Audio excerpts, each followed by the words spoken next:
Hello everyone, welcome back to Communion. I'm your host Jim Jesus, where we review all sorts of tasty things and not so tasty things, as you've already seen on the show, and talk about what makes them great or terrible or whatever. This one's probably going to be one of the shorter ones on this one, and I'm probably going to get a lot of heat because of it, but I think it's well deserved. And this is something that I really wanted to like. And that is Michter's American, which you probably already knew going into this. I am not I'm not a big fan of this. And it's not to say that it's bad. It's good. But we'll get into it. I think this is very overrated. And I was very disappointed. Now, had this had been a more of a budget line, I probably would have been much more happier with it. Because it's somewhere in the realm of $20 to $30, I probably would have been really happy with it. But since it costs about $50, and it's about $50 no matter where you go, I think this is a huge disappointment. And we'll get into that in just a bit. So Michter's, this is the only thing that I've had from Michter's, which is not a good showing for me, to go in and try other things. And some of the other things that I've heard about some of their other stuff usually kind of comes off as a little bit lackluster. So why this one gets so much praise, I don't know, but someone else does, because they're the ones promoting the hell out of this stuff. Not because they're getting paid. I don't think it's because they're getting paid, but I think it's because they really enjoy it. I just don't understand what's so magical about it. But from what I understand, this is a typical mash bill of bourbon, so 51% or more of corn, probably some rye. Who knows? Doesn't seem like a wheated bourbon to me. But instead of going into new barrels, it goes into used oak. And what's particularly interesting is that they make their own bourbon. They make their own rye. So what kind of barrels they're using, they're not really talking about it. They do kind of give you hints about it. Let's see. Yeah, so it says American grade. So they're actually using the bourbon. Excuse me. They're actually using the bourbon, using the bourbon barrels. It says bourbon-soaked white oak barrels. It is then further mellowed by our signature filtration. So yeah, I guess we'll just get right into it. So basically, it's a filtered bourbon, but instead of being put in new barrels, it's been put in old used barrels. Which, hey, that's not to say that, used barrels can't be good. They can be. It's just that, and I'm a big fan of mellow corn, but mellow corn is $17. This is $50.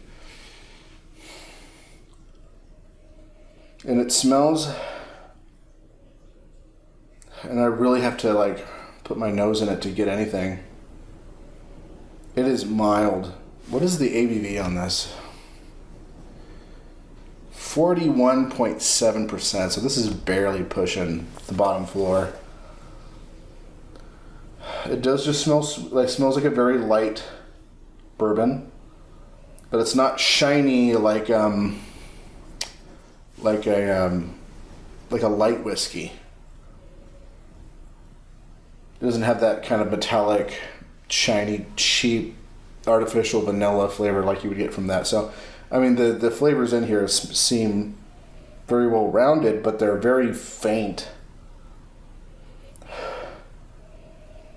Like tiny bits of cinnamon, but you get all the traditional kind of bourbon notes. But I'm really searching for them. It's not like it's in your face with most bourbons. Maybe that's why this is so popular. I don't know. Just for me, it's just a little disappointing. And it doesn't smell overly sweet. It doesn't really have anything that I'm not expecting to get from a typical bourbon. I don't know, so.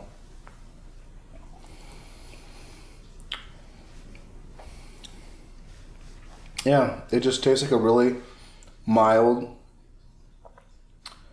almost young bourbon.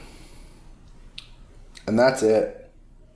I don't get that overly sweetness thing. I don't get the, the vanilla turned up to 11. It's just typical bourbon notes, but really kind of flat.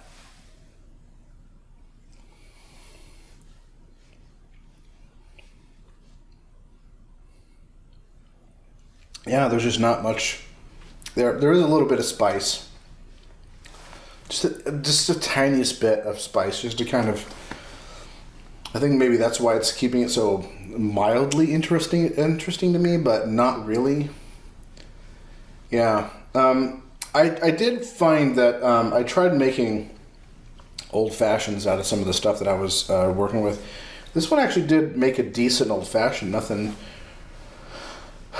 that made me want to keep wanting to go back to it over and over again, but it was just more like, this did a better old fashioned for me than the Maker's Mark or some of the other things that I tried.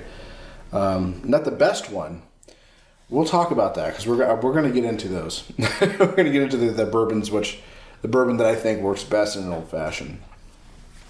But this one was one of the ones up there. But everything else, I mean, on its own, it's kind of boring. I'm sorry. I'm sorry if I offended anybody here, but like this has gotten a lot of attention and a lot of praise.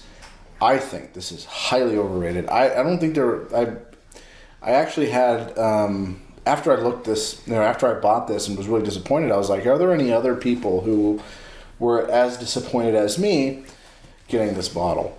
And I couldn't find anybody. I could have. I just probably didn't do an extensive enough search, but it seems as though everybody either really liked it or thought it was pretty good. I'm of the opinion that I think it's not bad, but it's subpar. It's definitely not worth the money that you're paying for it, for sure. It's not bad. It's just not $50 good. It's not even $40 good. This would be something that's in the realm of 20 to 30. Somewhere in between there, no more than 30. Yeah, and it's just really just kind of flat, one note. It doesn't really have a finish other than just kind of lingering, mild, ignorable dryness, and that's it. It just shows up typical bourbon notes on the sweeter end of it. Those spicy little twinge on the end, and then just nothing. And it's pretty watery at almost 40%, 41.7 if I recall correctly, so not even 42. This gets really disappointed. I'm sorry. This is not for me. If it's for you, I'm happy for you. As for me, it just really seems like I overpaid on a really budget bourbon. That's what it really seems like to me. That's not to say I don't enjoy budget bourbon. This is just I don't pay $50 for them. So anyways, I guess we'll wrap this one up. You're probably watching this either second or third. I don't know how. I'm probably going to put this up second. But I had not done the Malort video yet. So I'm picking a couple of things that won't completely fuck with me coming back up. This is pretty much why I'm choosing these three, just in case we get to this, because the one you had already watched, we had already recorded, or has not been recorded yet, but you're watching it sort of in reverse order. So anyways, not a big fan of this. That's not to say I don't recommend it, but I'm telling you, I think that caveat should be definitely there.